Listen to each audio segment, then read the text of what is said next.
Hello, welcome in. We are live and uncensored. It's the Sunday evening FAAB show, 7 o'clock Eastern time.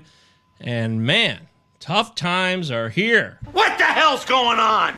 We've got injuries galore and chaos. Nightmare scenarios are brewing all across the rosters of the fantasy baseball realm.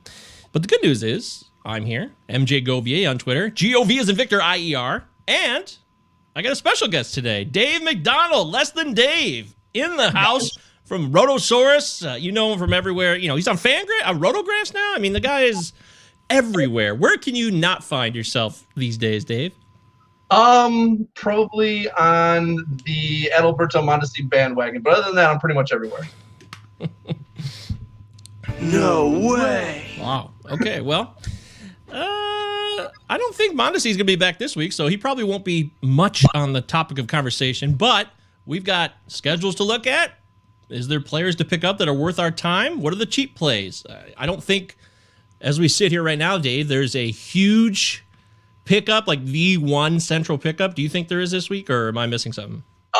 The one big one that comes to mind is Shane McClanahan. That's the one that I think people might be going somewhat big for. Other than that, though, I agree. I guess I wasn't considering that big. Yeah, it will. You're probably right. It'll be triple digits because of the hype and people are getting desperate. There's a lot of factors. I don't disagree with you necessarily. I just didn't. Maybe it's already had him on a couple of draft and holds, so I wasn't thinking about it. And I was being selfish. That's for you. That's good for you, man. That's great. No, it's not. Most of my teams are. I was really confident about 10 days ago. Thought things were really going in the right direction in terms of the big money, like the OCs, the main events. Even a little bit, but right now, man, how far back can somebody be and still make a run in these big money leagues? Dude, you're not even at a point where you need to worry. Like, I've been in literal last place at the end of April and still come back and won main event leagues before. So, really, I generally start paying attention to the standings like basically midway through May is when I start looking at where I need to make adjustments and everything. But especially with all the injuries right now, like, there's so much that can still happen. It's you can't panic. Don't throw out all your money. Don't make sure you're keeping course, but make sure you're making plays that make sense for the short term and the long term. Don't fall too far behind, but also don't just kind of sacrifice everything because you think you have to do something now. You just want to kind of keep some levity there. Man, I feel a lot better now. That actually really helped. Thank you, Dave. I've been sweating it a little bit here, but it's a tough thing though. It's I'm not saying it won't be tough. Like it'll be hard to claw your way back in, but like especially with ratios, you got to think about all the pitchers who are getting blown up right now. Give them like 5 starts, 6 starts, 7 starts. They're going to normalize. We're already seeing it with guys. Castillo and Plesac. Like they're going to keep getting better. You're not going to see those blow ups that they had all the time again. Yeah, Plesac pitched today, and I guess you're probably pretty pleased with what you saw. I know you've been, at least we haven't talked as much, and that's our fault. We're being bad friends, but I always pay attention to what you say on Twitter, and there were some concerns about his he wasn't throwing as hard, or his control in the first couple of starts. What was it exactly? I think I'm probably blowing this. No, you're right. So yeah, like the first couple starts, he wasn't really the Plesac that I saw last year, the one that I was investing in for this year. Like his stuff was flat, his velo was down, and he made a couple of alterations in these last couple of starts. His velo is down to like 90, 91. He's now up to 95 and even hitting 96. Like he's sitting 94, 95, which is the highest he's ever been at. He adjusted his positioning on the rubber, and he changed his curveball grip, working with Bieber. And he looks a lot better. His stuff doesn't look flat anymore like it did the first couple starts. I don't think you're going to see another start like that, big blow up in the 2/3 of an inning start against the White Sox. So you just gotta. It's a game of adjustments, right? And if you're talented enough, you can make adjustments back. So I'm not concerned at all when it comes to those kind of guys. Yeah, I mean, the total opposite for the other Chicago team today, a duel down in the Queen City. 13-12, the Reds beat the Cubs. That was a lot of fun. A lot of offense. I bet if you played DFS and you played some of those players, you're probably pretty happy today. Yeah. Anybody out there playing AJ Pollock and Matt Beatty 14 RBI today? I'm like, Holy crap! There's a lot of offense today from a lot of guys that you wouldn't expect it to come from. No shit. I'm still trying to get over Friday. I played Alejandro Kirk and Karloff on Friday night. They both had huge nights. That was double dongs for Kirk Friday night. And Karloff hit his first 2 home runs. And I still didn't even place. It was so painful, man. God, Dansby Swanson's killing me. Oh, man. I know. But he's another guy. He's talented enough that he's going to make the adjustments. You got to stick with it. I don't own any Swanson, so I haven't really looked too far in depth. But, he's got a guy you got to just hold on to. Yeah, I have him in my home league. I'm not sweating it either with him. He's in a great lineup. He's actually, I'm not going to go all the metrics right now, but all the underlying surface stats are telling me, non-surface stats are telling me good times are ahead. So hang tight. We got people in the house saying, what's up? Ryan, welcome in. It's the FAAB show, Sunday night style. Russell Withers is here. He's working on a Sunday. Russell, you fool. What are you doing? Why? No, it's good to see you, Russ. Russell, when you play as long as I have, you don't really need to take victory laps. They kind of take themselves because the people who are trolling you through the bad starts, that it all evens out in the end, and they look silly later. I'll let it go on their own. Yeah, you're past all that. You're a veteran, Dave. You're not going to be the kind of guy who needs to worry about victory laps. All you worry about is being in victory lane. That's what matters to you. Exactly. Yeah, I'm worried about the end of the season standings. I'm not worried about anything going on right now. One thing I respect about Dave, and I'll tell you this, I'm talking to everybody out there as well, but I'm talking to you too, Dave, is that you don't panic. You're not a guy, at least in our limited understanding of each other so far. I don't see you as a guy who panics too much. You have a lot more confidence, or at least you outwardly appear to have a lot more confidence about the things you decided upon, the players you chose, and the routes you've gone on strategy-wise. So I respect you for that, because I struggle with it sometimes. I just get indecisive, and I should be more confident because I know what I'm doing, but I get worried because there's so many opinions out there. Many opinions. And I'm not right about everything. No, nobody is. It's all about figuring out where you're going to get your information from and trusting the sources and not listening to everything. Like, it sucks to say, but you cannot listen to everyone about everything. Like, you have to know who not to listen to about things. And for me, it's just experience, man. I mean, I've been playing high stakes for 15 years. Like, I wasn't always, calm and about stuff and like, oh yeah, this will turn around. But, it's being not biased. I know people think I am, but I'm not. Like, I look at Plesac starts and I break them down and I'm looking at the negatives and I'm like, okay, is he going to come out of this? And everything told me he was. And so this is just kind of the end result of that. It's just experience, man. You play for a long time and you just learn not to panic. But there's definitely times that I freak out. Trust me. Like, I mean, my God, last year I almost lost my league in the last week of the season, and it was horrendous. I was freaking out so bad I couldn't even look at my phone. So yeah, that's the kind of fear. My ultimate fear in these big money leagues is getting towards the end of the season and like trying to sweat out a last week, bit by bit, slight rotation of the standings. I'll be happy to be there. But that will be exhausting. It's never easy, especially in like a main event, man. It's you're playing against like a lot of the best players in the world, and it's almost never like it's an easy breezy win. It'll happen once in a blue moon, but I always expect it to be fighting tooth and nail at the end. Well, we got a question here from Matthew Bonchek. Matt, how do you say that? What do you think? Bonchek? I think it's Bonchek. Okay, yeah, I can buy that. He wants to know thoughts on Daniel Lynch debuting tomorrow. He's in a 10-team AL only. There's a couple things I would say there, but Dave, what do you think? No, go ahead. You talk first. I'm gonna have to look something up real quick because I knew he was coming up at some point, but I know he didn't have much experience above A. Yeah, only high A ball, right? Yeah. Well, my only thing would be is I don't know. It's worth a flyer, but I don't see him having value yet in a 10 teams. But it is AL only. So yeah. That's actually a really interesting league, a 10-team AL only. It's so hard for me to gauge because I'm a 15-team, both mixed leagues. So, and it's a regular 10-team. Yeah, no, not even 10 or 12. But in an AL only, I would say, yeah, it depends on who you're dropping, like always. Of course, yeah. That's another thing Dave does well. He doesn't just say do it or don't do it. You got to have context on who's leaving, who's coming in. Yeah. There's a consequence for every move. If you're bringing somebody on, someone's either going to the IL, very likely after today's events, or they're being dropped. So I would say Daniel Lynch, very, very highly touted.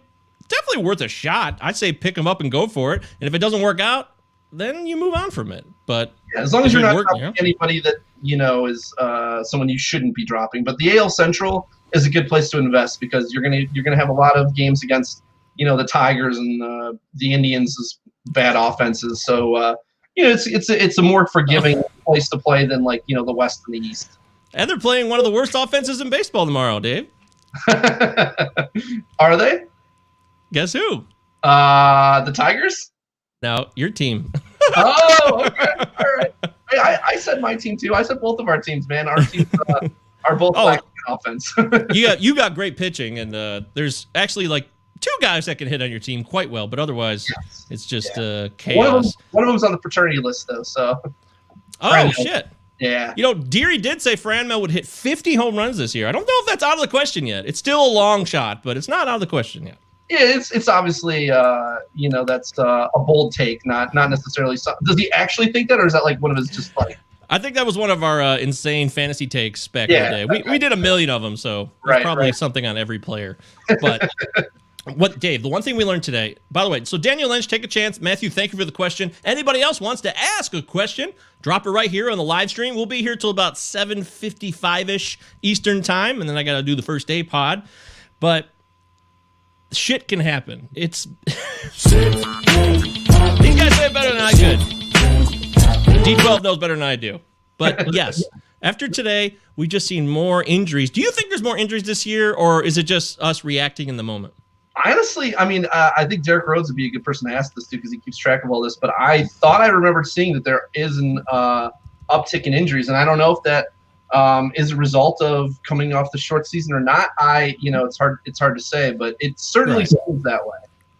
It does. I talked about it in the preseason saying it would be very likely just because of the nature of the game. They're not used to it. It's out of sorts. Everything got thrown up in the air with the old bozo season, short sample of 2020, and now we're doing a full sample, and it's just bound to happen. But it's only April, right? Like you'd think maybe some of the stuff would happen over the course of the long season towards the end of the season. But I mean, right off the bat, it's like maybe they're having trouble ramping up. You know what I'm seeing more? I'm seeing more hitter injuries than I would expect. Like I'm not seeing too many more pitching injuries than normal, but hitting injuries, a lot of lower body soft tissue injuries that I don't think is common this early.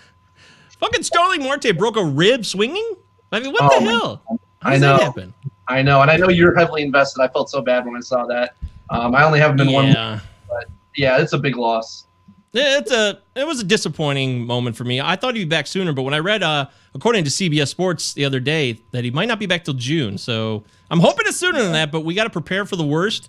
And my outfield in my main event is dwindling. I mean, I'm playing Billy McKinney in my outfield. It's getting desperate. So all right, well, let's get you some outfielders then. We should maybe go over some outfielders to pick up for you this week.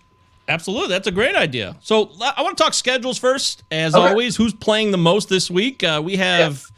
We got a lot of teams playing 7, so I'll start with this. There's 2 teams that have 5 games. That's the White Sox and the Reds. The Reds? Thank you. Okay, so I'm actually on Roto Fanatic looking right now. Hey, what do you know? RotoFanatic.com. This is part of the Roto Fanatic podcast network. Dave, you're a very wise man. Thank you so much. Schedule. Hey, I tell people all the time the weekly schedule factors, done by Crosby Spencer, very good stuff. Wow. You're doing the job better than I am, man. Shit. Well done. Yeah, Crosby's schedule factors really will help you each week. So I'm so glad you have that pulled up. I had it pulled up as well. So thank you so much. We have a question, though. It's from Brian K. Brian K. is one of our loyal, dedicated community activists. If there's a Palazzo community, he's one of the leaders of it. And Brian wants to know, 12-team roto, 1 utility spot. I have Ohtani and your guy, Franimal, Dave. An embarrassment of riches, but do I trade or keep the depth? Thanks, fellas. Oh, boy.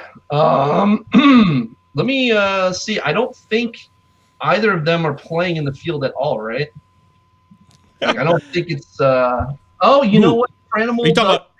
Franmil does have 2 starts in right field. So I guess it depends on what his eligibility is in that league. Like if he needs to get to 10, it might be a while. But if it's like 5 or less, then maybe he might make it. I don't think they're going to play Ohtani in the field at all, though.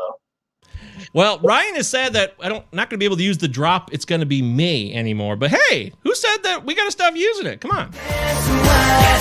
It's gonna be me. You ask, and you shall receive, my friends.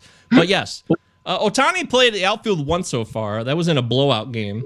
But I don't know how often that's going to happen. So if you're trying to hope for that eligibility, it could be a long shot. I would not trade Ohtani at all. I love Ohtani this year. I loved him preseason. I don't want to lose him unless you have a huge need somewhere else, like in pitching. I'm talking about the hitter Ohtani, by the way, not the pitcher. Right. So right.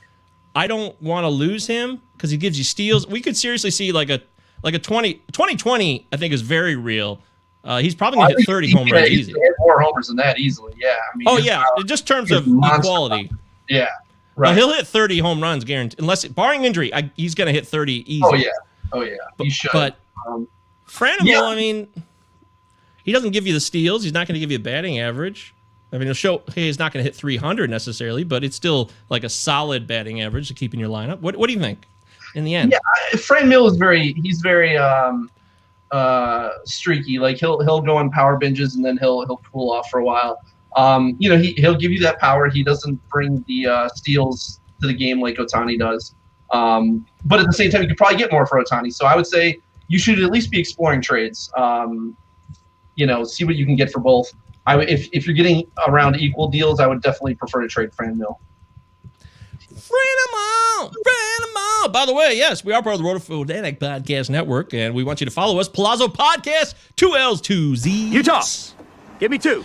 We appreciate all the effort we get. We do this every Sunday night around 7 p.m. Dave McDonald is joining us today. Very special guest in place of Deary, who's sleeping. He had to go to bed early. Uh-huh. We're talking schedules. Like we said, schedule factors done by Crosby Spencer every week. Fantastic stuff on rotofanatic.com. I really am glad that Dave brought it up because it means that someone who doesn't work at Rotofanatics actually bringing it up, which actually makes me happy. So thank you for that. But otherwise, you got a lot of those are the only 2 teams. White Sox and Reds have 5 games this week. Everybody else is 6 or 7. So that's the layout in terms of teams. Pitching wise, let's talk 2 start pitchers this week, Dave. Okay. We said Shane McClanahan could be the big bid this week. Yeah. I think triple digits, like you said, will probably happen. He will probably go up against, I think, Anaheim as it looks right now based on the schedule. And that's in the Trop, so that's a nice matchup. But Anaheim's good, but I don't know. They don't strike out a lot, though, so maybe it's not a good matchup. I'm starting to think about it on the fly here. Well, McClanahan, I think, is just a long-term pickup. Like, him and Gilbert are the 2 guys who I think can actually give you ace-type stuff over the rest of the season. I don't think anybody else getting called up throughout the season is going to give you that kind of upside. So I kind of view it as not just like I'm not worried about it from this week more than just overall for the rest of the season. If you're real quick on the schedule, I'm sorry I jumped ahead on this, but I wanted to mention your own team, Cleveland, is playing 4 games against the Royals, and then they got 3 with the Reds, the old Ohio showdown. Yeah. And I expect an opportunity for a little bit more offense. Although the Royals, can you believe how good Duffy's been? I mean, Duffy's blowing. God. I mean, he looks like vintage Duffy, but even better. Like, I mean, his velo is way back up. I don't know if it's the change in the ball. I don't know what it is. I just why didn't I know this in spring training? Maybe I didn't do my research enough. But yeah, man, he looks phenomenal. Well, we can't catch them all, but Duffy, if this lasts, I'll be stunned. By the time we get to July, I just don't believe this will last. But enjoy it now. And if you own Duffy, I would strongly consider a trade for something more reliable. I really would, if you could take advantage of somebody. But it depends. All depends, yeah, on what you can get. I'm not looking just to sell them. I do think that some of this is sustainable, but obviously he's pitching out of his mind. It's not gonna not to this degree. There's certainly gonna be regression. As far as these streaming some of these hitters, so Cleveland has 7 games. The Red Sox have 7, and they're a really good offense. Oh, they have 6 games. They have 6 games though, but 3 of them are against my terrible Tigers. That's really good news. Yeah, and then the other 3 are against Baltimore pitching, so it gets it's a great week for Boston all around. Absolutely, great point. Baltimore's feisty though, man. They're battling. I cannot believe Duffy, I believe more, but what Matt Harvey's doing, holy shit! I cannot believe this is still real. This is not going to last. No, Matt Harvey. I do not believe in Matt Harvey. It almost pisses me off. It's like, I know it's not real. Matt Harvey is not, he's not throwing that much harder. He's not fooling anybody. Has he really learned how to pitch instead of just throw all of a sudden? I just can't believe it's going to sustain itself much longer. That would be pretty shocking, especially in the AL East. Like, I'll believe that he's better than the last 2 seasons that he's been out there, but he's not a guy I want on my team. Okay, well, there it is. Well, those are Red Sox stream hitters from the Red Sox, if there's any available. I don't know, maybe like a Hunter Renfroe if he's in your league, depending on size. Yeah. He hit a home run yesterday versus the Rangers, so take a look at that. But let's go back to the pitching now. So I was looking at 2-start possibilities. It's not... I mean, most of these guys are probably going to be owned already, so that's kind of a concern. But if we're looking for somebody beyond 12-team leagues heading into 15-team leagues... Cole Irvin is an interesting guy. Yeah. I kind of like him. I don't know if he's a ticking time bomb. I have to do a little bit more research, but he's actually done pretty well against some formidable lineups. So I'm mildly interested in him. Am I crazy? No. He's a guy I'm interested in as well. He didn't look good his first I can't remember if it was first time or 2 out, but he's really looked good since then. You know, he's not walking guys, he's not putting guys on base. He's not going to be like a big strikeout guy, but you know he's averaging like 8.5 K per 9, but like 1.3 walks per 9. So he's really limiting base runners. But he's kind of a soft tosser. He only throws I think 91. So I think he's kind of you can kind of expect him to be a guy you can stream in good matchups. Would he be worth more than $20 if you had $1,000 budget? Working with $1,000 budget, 15-team mixed. Yeah. Yeah, I would go 20 on him. Okay. Good to know. I want to set the standard here so we have a baseline of understanding. What about Jacob Junis? Jacob Junis is he real? Is this real too? I guess I was really just surprised by some of the starts we've seen by certain players. It's really blown me away, but Jacob Junis was really good last time out, and he's got this week. And I'm not so sure I want to take that ride unless you're desperate, because he's taking on Cleveland, Chicago. And I know we ripped on Cleveland, or at least I ripped on Cleveland, but Chicago's offense is legitimate even if they have off days. And I know Robert got hurt today and all that, but I'd be a little concerned about those matchups. Okay. Yeah, I mean, the big thing with him is he throws his fastball more than 50% of the time. He doesn't really have a lot of other pitches that he throws, but I kind of like him. I liked him in the preseason too. His Sierra is 3.35, so he's got a 3.47 ERA. It kind of tells me that his skills kind of match what he's done so far. 10.5 Ks per 9, under 3 walks per 9. So, if I think there's some sustainability here. I would play him probably this week, even against Chicago. But I get not wanting to, and I don't know if this is going to last. But for right now, I'm riding him. Yeah, Jacob Junis. We've all been there. I feel like we've all had Jacob Junis at one point or another, and took that turn on the carousel, and it failed miserably most of the time. But that doesn't mean it'll happen now, so don't listen to me. What the hell do I know? What about Eric Lauer? Eric Lauer comes up after Corbin Burns gets COVID, or he has a reaction, or whatever the hell happened. He had to go on the IL. It's probably COVID. And then he gets the job done against the Dodgers last week. He didn't really strike out anybody a whole bunch, but he had decent career numbers against the Dodgers because he used to play for the Padres. Was that a coincidence, or are we staying away now from a 2-start special with Eric Lauer? Yeah, I don't know. I want nothing to do with Eric Lauer whatsoever. Oh, well, that's a quick response. Thank you. I actually had an argument. Well, not an argument. It was a discussion with my tag team partner. You're in the tag team league, Dave. Yes, I am. Me and Eric Cross. And I actually brought it up today. I was like, hey, what do you think about maybe taking a chance on Lauer? And he's like, no. So, yeah, I'm on Eric's side on this one. Sorry, buddy. No, it's good. I want the truth. We all want the truth here. And I guess I just give away our strategy. If anybody's bidding on Lauer in the tag team league, you have one less person to worry about. We're not bidding on him. Well, me either. Or are we? Ooh, what is this? Yeah, smoke Playing screens. the long game here. Alex wants to know, have we talked about Kyle Higashioka yet? Looks like he's becoming the starting catcher for the New York Yankees. Alex, we have not talked about Kyle Higashioka yet, but we can. Is he going to, even if he's the starter, Gary Sanchez is going to play 2-3 times a week still, even if it got that bad, right? Yeah, I mean, it looks like he's just playing every other day. Like, I don't know what he means by starter. I mean, he's it really looks like an even split between him and Sanchez right now. It does. I looked at his stats this morning, and I was like, oh, he only played like 3 games out of the last 5 or 6. Yeah. I mean, like, I could see Higashioka becoming like a 60-40. Like, he plays 60% of the time, and Sanchez 40%. I don't think he plays enough to be relevant, though, outside of really deep leagues. Well, speaking of catcher, so Omar Narvaez went on the IL, hammy issue. Yeah. What do we do here? We lost Travis d'Arnaud, torn thumb ligament. So catcher is becoming a wasteland of chaos, and it was already difficult as it was because it's already a wasteland. At this point, talking strategy-wise here, David, I know you love talking strategy. You're the master.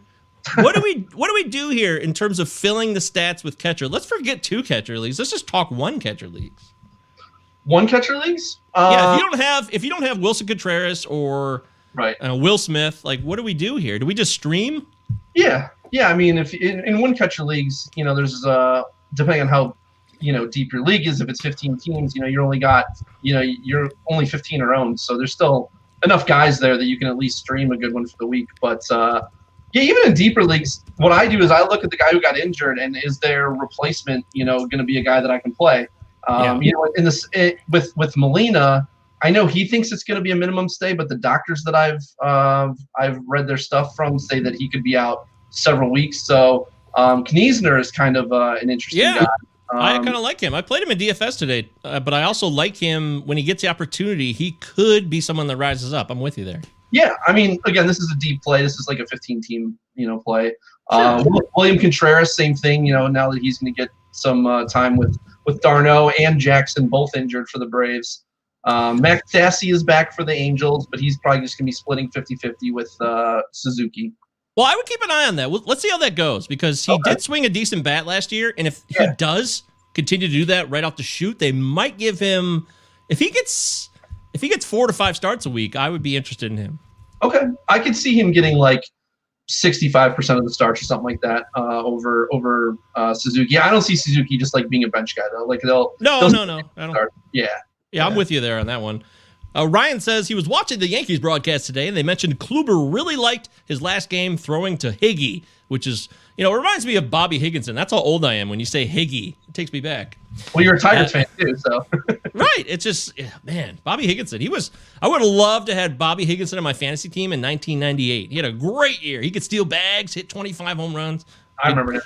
Underrated. But anyways, he says, yes, so Higgy versus the O's, and he had another great start today. Yes, Kluber looks good. This week was good for him. Is that a mirage? You bullshit or? It's one of those things where I don't own Kluber and I don't have any confidence that he's going to stay healthy. So I'll be honest with you, I haven't really been paying attention to him. Looking at him right now, his Sierra is way out of whack. It's way higher than his ERA, but I think maybe he might be, as he gets healthy, he might be getting better. His last 2 starts were both good.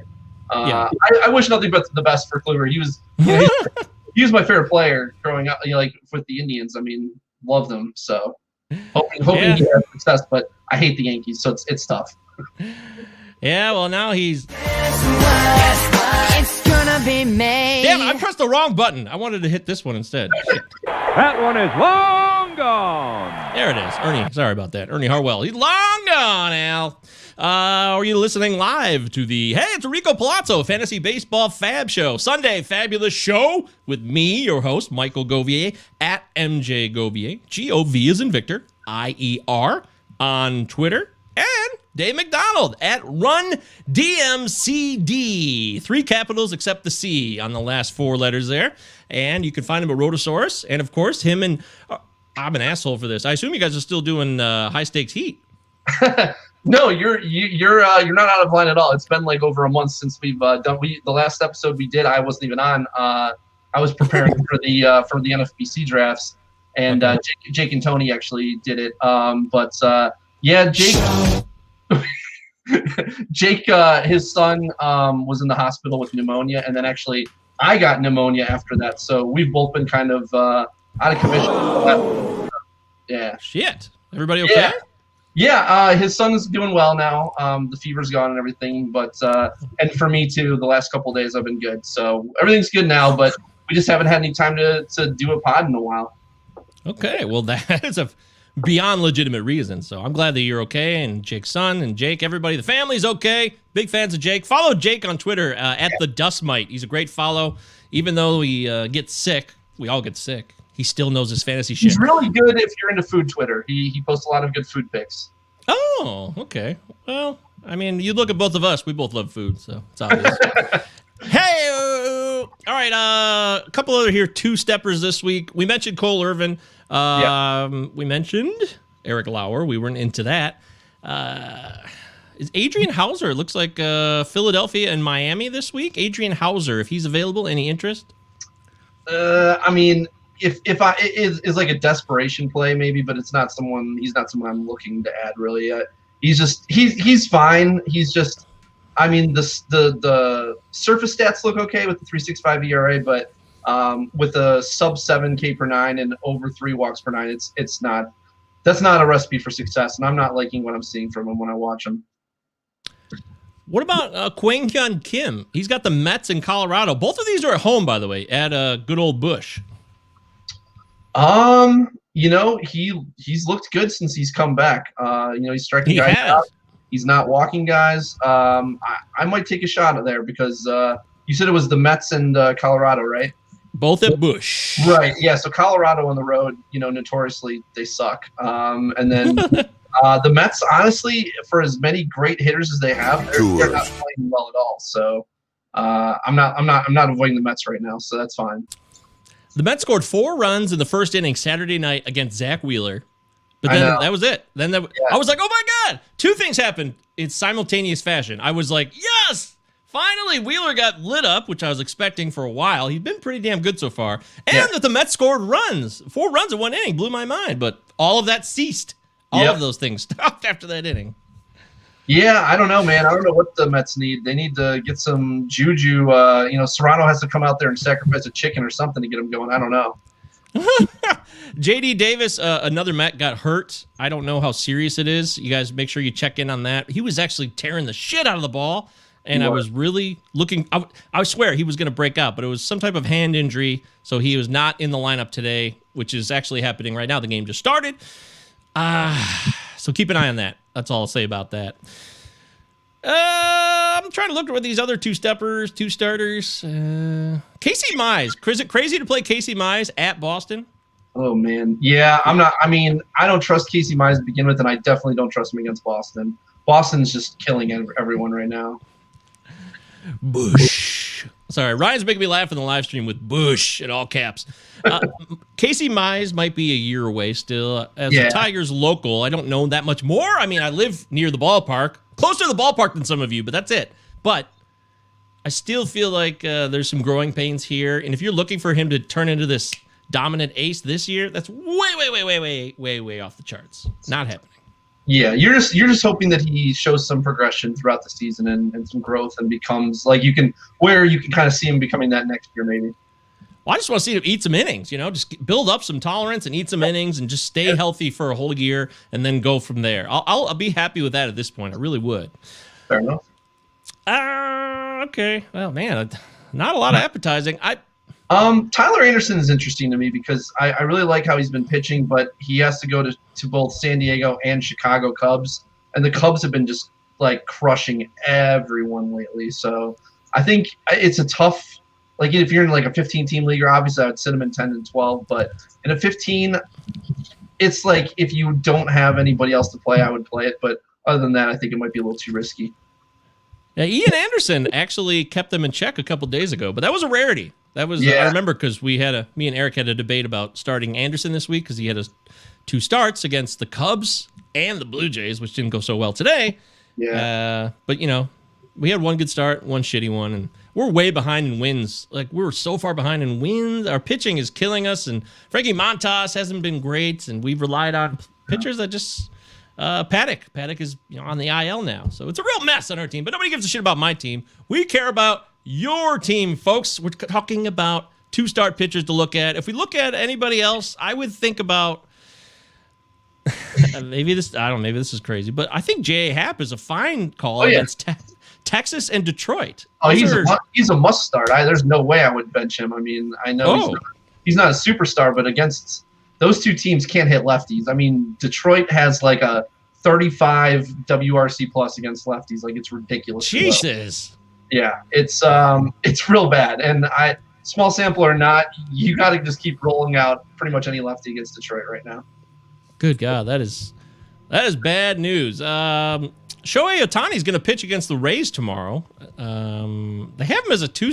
I wonder if he'll actually start 2 this week. I know they do a 6-man rotation, so it'll be curious when they play the Dodgers this weekend if he gets in. I don't know if I would assume that if you're doing a weekly lineup and you want to play him as a pitcher, make sure you really do your homework on that one before you commit to it. Make sure you take some help beforehand too. I just don't trust Ohtani as a pitcher at all this year in general. I mean, especially not against the Dodgers. Aren't his lines bizarre? Like, he'll have like 9 strikeouts. He had like the 6 walk game or something. It was insane. And I think they were like mostly all in the first inning too or something. Like, it was ridiculous. Yeah. But he just, that's the thing. He loses feel. I mean, he's barely pitched over the last couple of years. Like, I don't think he's 100% ready to pitch. And I think they're just trying to get him in there. And I get it. But I can't trust that. I have no interest in him as a pitcher for this year. Are you buying all in now on the Nick Pivetta train? Because people are really loading up on that train, getting ready to take off. He's got Detroit and Baltimore. Like we said, the Red Sox have 7 games against the Tigers in Baltimore this week. One's at home, one's at Camden. I mean, I don't know. I guess I get that the surface stats have been okay, but I guess good because he's got a 2.80 ERA, but his Sierra is 5.2. He's walking 6 guys per 9. There's so many warning signs, and he's still Nick Pivetta. I don't know.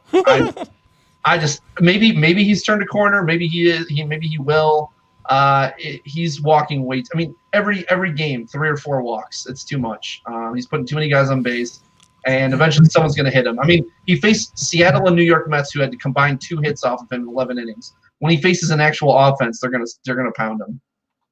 Yeah, I don't know if it'll be Detroit, but I think Baltimore could get to him in Camden the next weekend. You can, because they're such bad offenses, you can start it, but regression is coming hard, man, and I fear that.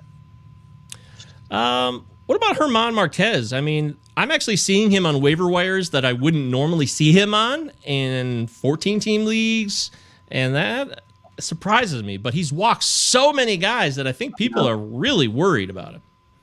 Yeah, the walk rate is really what it's about. I mean, we know that he struggles in Coors sometimes, but it's really, I mean, the thing is, though, his first start, he walked 6 guys, and since then it's been 2-3-2, 3-3, which is not great. Oh, that's okay. That's a little bloated by 1 start. Good point. It's a little bloated by 1 start, yeah, and that was the Dodgers, too. I'm still rolling with him. He looked really good in the 2 starts prior to this last start against Philly and the Mets in Coors. I watched both those starts. He looked really good. The stuff was moving. Last start, I don't know what happened. I didn't watch it, but obviously at San Fran, you're not expecting to lay an egg like that. Take a dump right on the floor, why don't you, Herman? What the hell, man? He's a good pitcher. Oh yeah, are we really having there's no relievers for us to nibble on this week for FAAB? It's really looking dry in terms of immediate pickups. Somebody might try to pick up Stefan Crichton. He got a save over the weekend if he's available. I don't trust him at all. Soria coming back too, though, so that's kind of going to be an interesting situation. So, is there anyone in that bullpen you trust? Ginkel? I mean, Davinsky's back. Davinsky came back from whatever personal reasons he had. So. Yeah, I don't know. That's kind of mystery. His velo is up a little bit. He's kind of interesting, I guess. But for me, Soria's the guy I think who could emerge. But I think Crichton is also worth a pickup. Other than that, yeah, I mean, Michael Givens in Colorado interests me some because Bard has given up like a run in like 4 of his last 5 outings. They're still going to stick with him, but I think if you're looking for a guy to pick up who can maybe get some saves at some point in the near future, he's a guy I would look at. Garrett Whitlock is another guy who they're starting to give like 1 inning outings to, not like it sounds like they're going away from using him as a starter, maybe using him in more higher leverage situations. But Matt Barnes is pitching really well right now, so it's not something that's going to turn over quickly, I don't think. Oh, let me tell you something about Matt Barnes. He looks like he's pitching good, but he's not. I had some great stats. A friend of mine pulled up the other day. We were talking about Barnes, and it was like, whoa. Here it is. Barnes has a career BABIP against of 318. Right now, it's at 190. Career hard hit rate of 36%. Right now, it's at 54. So that's weird. He basically is telling me that the exit velo on his curve this year has been 100 miles per hour plus, and he didn't add a pitch or add any velo on his fastball. So my friend Steve thinks he's full of shit and he's a ticking time bomb. But, we'll see what happens. We'll see. All right. Well, hey, Steve might be right. I definitely don't fully trust Barnes. That's why but I mean, he's not walking guys. That's the big thing for him. He always has trouble with walks. So I think if he can keep limiting walks, he's got a chance to succeed. But we'll see. It's still early. Well, is Adam Ottavino, his possible competitor in the bullpen, he didn't really help his cause today. He walked 2 guys, gave up a few earned runs, he blew the save, I think. Yeah. Yeah. I mean, I know he's technically probably the backup option for Barnes right now. I would take Whitlock over him in the long run. I just feel like the Yankees wouldn't trade Ottavino to the Red Sox if they didn't know something negative. I just don't believe they would trade on a really reliable closer, borderline closer, to their arch rival. They had to know something. They had to have seen something. Yeah, it's the walk rate, man. Like he hasn't in the last 4 or 5 years. His walk rate has always been 4.5 and above, pretty much. Yeah. So nightmare. When you put guys on like that, you're not gonna make it for a good closer unless you can strike out literally everybody else. And he stood there like the house by the side of the road and watched it go by. Struck him out. Yeah, that'll happen sometimes. All right, let's talk hitters then. We've covered pitchers. We got relief pitching, not that exciting this week. We talked 2 start pitchers. Hitters, is there a hitter on the tip of your tongue that you want people to pick up or consider picking up? Well, not in my leagues, but there's a couple of guys. There's Mike Tauchman, who now that he got traded to San Fran, I think he's started 3 straight games. Goes to Colorado next week. I think he could be a long-term pickup. I'm not saying you spend a big amount on him, but if you've got a hole that you need to fill somewhat long-term, I think he's a good shot to take. If you definitely have holes. Luis Robert injures, other injuries in your outfield, you need an outfielder, pick up Mike Tauchman. That's a great call. That's smart. Another guy, Jonathan Daza, I think got picked up a lot last week for the Rockies. He's playing pretty much every day right now, and they demoted what's his face, Hilliard. So I don't think he really has competition. Fuentes will get the odd start here and there, and they'll move guys around. But hey, when you play every day in Coors, and he's a good average guy, and he can provide some speed. I think he's another guy who you could pick up for the long term as well. Coors, the banquet beer. I got to tell you, Matt Adams is now in the mix. When Matt Adams showed up, the Rockies did what the Rockies do. Matt Adams is part of their team and on their major league roster, and he's even starting games. It's fucking hilarious. It's just another piece of the puzzle of chaos, the absolute anarchy that continues to reign. Jeff Burdick is gone, but the chaos continues. Well, what do you do when CJ Cron finally breaks out and starts crushing everything? Oh yeah, you bench him for Matt Adams.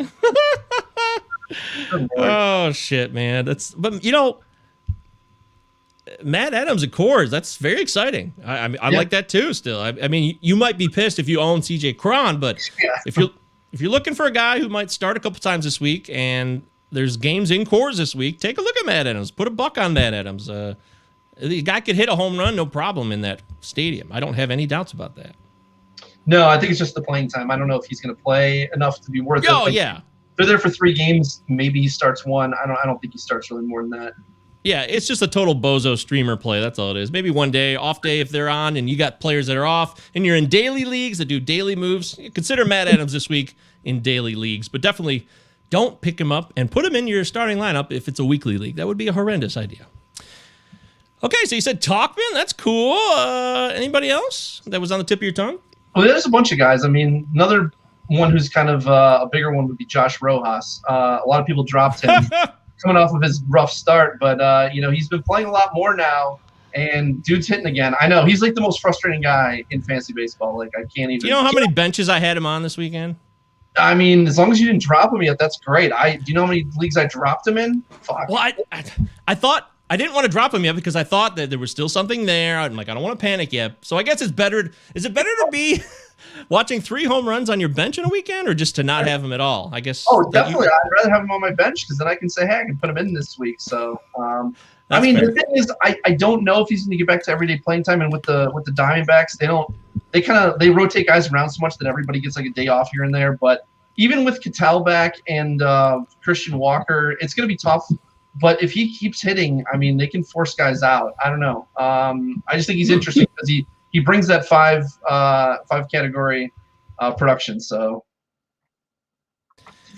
Okay. I respect you, Dave. That's Dave McDonald we're talking to. I'm Michael Govier. It's Enrico Palazzo Fantasy Baseball FAAB show. Every Sunday night we do this about 7 p.m. Eastern time live. We talk turkey, which means schedules, streamers, 2-start pitchers, FAAB bids, how much to spend. There's no guarantee, but we try to give you guys guidance the best we can. And with all the injuries that are going down, Jesus Luzardo and Luis Robert and Ian Happ got in a violent collision today. So he had actually hit a 3-run home run today, which he had sat out all week. So I was bummed, but then I was excited, and then I was bummed because that collision happened. It's like, yeah, he got carted off, you said, right?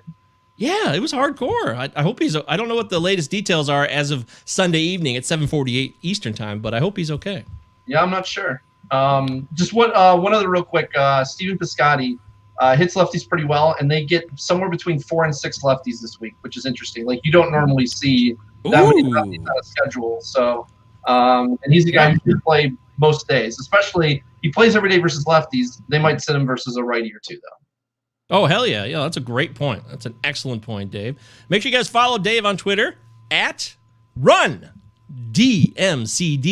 I'm sure if you type it in, if you type in less than Dave, that'll also find Dave McDonald, because Dave is a wise genius of fantasy baseball, and he knows what he's talking about, and I wouldn't pump him up if I didn't think it was the truth. Well, thank you, sir. You know it's true, man. Yeah, you're the man, you know it. But with all these injuries, I just hope that all you guys can fill some of your voids.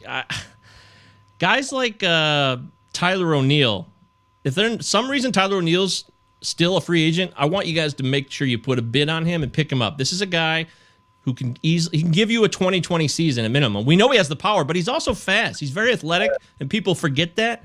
And we picked him up in our tag team league last weekend. We picked up him and Nico Horner. Those are our best moves of the season so far. And I'm glad we spent the money on it. Yeah, you picked up Horner in Glarf as well, I remember.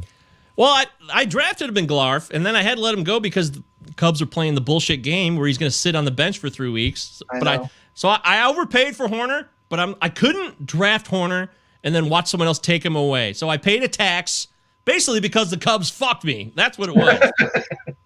That's what it was. It's the Cubs' fault. But, hey, you got your boy back, and he's producing for you, so good for you. By the way, shout out to the Glarf people. Love my Glarf people. We're one of the best. The best around. I know. I think we're gonna be the highest rated of all the area leagues after this week. And we've got the overall leader right now, Lucas Beery, in our league. So Lucas, great guy. For those of you who don't follow him. Beery Clocks. Is there numbers in that? I can't remember. I'm efforting that. Yeah. But anyways, 33. Lucas Beery 33. There you go. Beery Clocks 33.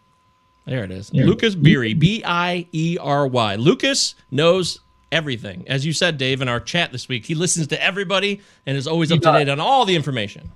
Yeah, it's crazy. Like, he listens to so many podcasts. It's insane. That's really cool, though. Glarf, by the way, is the Great Lakes Area Roto Fantasy League. It's part of all the regional leagues. There's the West Coast one. There's an East Coast one. We are the Great Lakes. All of those. Yeah. So in case you guys don't know what that is, that's what it is. Me, Dave, and 13 other analysts from the Great Lakes region, like Derek Van Riper and Sarah Sanchez, so on and so forth. Yeah. So as we start to get to the close of the show here, I'm still looking at hitters. Like I said, if Tyler O'Neill's out there, make sure you put a bid on him. And I'd happily bid 10% of my overall budget easy. I really would. I think especially if you have injuries in the outfield and you're desperate, I would say go for the gold on that. What about Jordan Luplow? I want to ask you about him because you're there. Yeah. You're a Cleveland guy. Are you enamored or no? I mean, a couple weeks ago, I told people to pick him up because I could see it coming that he was going to be playing pretty much every day. Because we weren't producing against righties. He was hitting only versus lefties, but he was like not our best hitter, but one of our better hitters. Like he was hitting homers and everything. Like the dude has legit power. He's only hitting like 180 right now or whatever. Obviously, it's early. BABIP-wise, I think he'll improve, but I do think that he can maintain the PT there. So I think he's worth picking up if you're looking for some power. I wouldn't go crazy for him, but you're just looking for guys who play. You're looking for guys who play and give you something. Like power, speed, help my team in some way. So I think he's worth picking up if he's still available. He got picked up a lot last week though. So he did, yeah. It's a long shot. Like I said, catcher is really the mess. I see outfield and catchers being the two biggest messes right now. But there's a guy on Washington who I wasn't really familiar with him, but I like him. Hernandez. It starts with his, yes. Yeah. He's looking for steals. He's interesting, but unfortunately, I think Juan Soto is scheduled to come back like early next week. Oh, shite. Okay, well, double check on that. Yeah, so I think he's not going to be really useful. Holy cow! He's 33 years old. I thought he was like newer. Yeah, he's a lifer, man. Wow. He made his major league debut in 2020 with the Nats, Yadiel Hernandez. So forget about that. I mean, if you hear a delay or something, otherwise forget it. I was just looking for a guy for cheap steals. Yeah, for sure. Any final thoughts, Dave, as we wrap up the show here? Anybody we missed? Anybody that deserves our time? Obviously, Nico Horner should be owned. Pavin Smith is a guy you should pick up. I like him a lot. What about you? Brandon Crawford, he's going to Coors this week. Anybody going to Coors, really. Brandon Belt, any of those guys you can pick up on the cheap. Christian Arroyo gets Detroit and Baltimore next week. He doesn't play every day, but he's interesting. Well, he's been hitting leadoff, too. Yeah. Brett Gardner, since Talkman got traded, he's playing more. He's played 4 of the last 5 games. Christian Posh came back, so he's going to go back to starting, and he gets the Nats shitty pitching and then Yankee Stadium next week.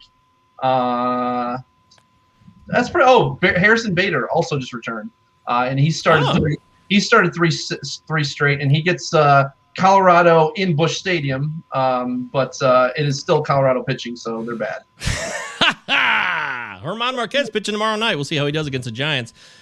We had a couple quick questions here before we wrap up. Ryan wants to know, is McClanahan going to go triple digits? I would say yes. Yeah. If you're talking like 15 teamers, he's going to go. I think in most.